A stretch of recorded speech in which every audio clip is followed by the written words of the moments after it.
La publicité, étant le principal moyen de communication poussant à la consommation, se doit attirer l'attention des individus.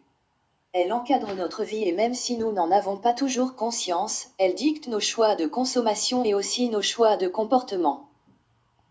Cependant, elle est souvent accompagnée de stéréotypes. On ne peut néanmoins qu'être frappé par l'omniprésence de ces derniers afin d'avoir le gros impact possible et donc de vendre le maximum. Elle exploite les clichés de la vie courante et n'hésite pas à les exagérer. Ces clichés sont basés à partir d'a priori sur les comportements, habitudes, traits de personnalité et physique de groupes de personnes. Par exemple, les blondes sont stupides, les Français sont romantiques.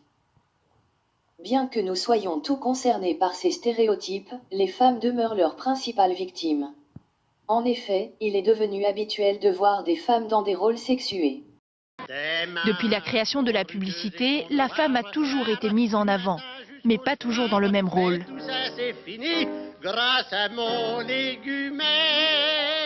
Dans les années 50, c'est une femme au foyer. Les femmes ne sont plus dociles. 30 ans plus tard, la voici émancipée. Même si certains clichés ont du mal à disparaître, années 90, ils inspirent toujours les publicitaires.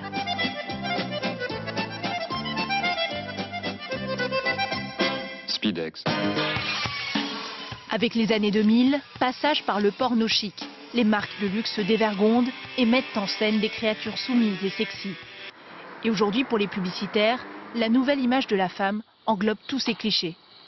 Ce qui nous laisse poser la question suivante, faut-il interdire l'utilisation de l'image de la femme dans la publicité? Afin de répondre au mieux à cette problématique, nous allons faire appel à deux courants. La déontologie avec Kant et le courant libertarien avec Robert Nozick. Pour Kant, l'individu doit agir de telle sorte qu'il traite l'humanité aussi bien dans sa personne que dans la personne d'autrui, toujours en même temps comme une fin et jamais uniquement comme un moyen. Ce qui n'est pas le cas de la publicité vu qu'elle utilise la femme comme un moyen pour vendre plus et pas comme une fin ou but. Donc pour Kant, il faut interdire l'image de la femme dans la publicité.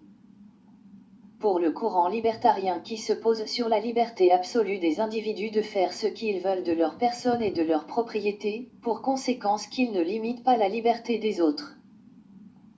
Donc le libertarien ne s'impose pas à notre problématique tant que la femme choisit par elle-même d'être affichée dans la publicité. La solution va être donc d'interdire les publicités où il y a trop souvent des images de femmes qui sont réduites à travers de certaines publicités à de simples objets de consommation ou de désir sexuel et placées dans des situations humiliantes et dégradantes, voire même violentes et susceptibles de porter atteinte à la dignité humaine.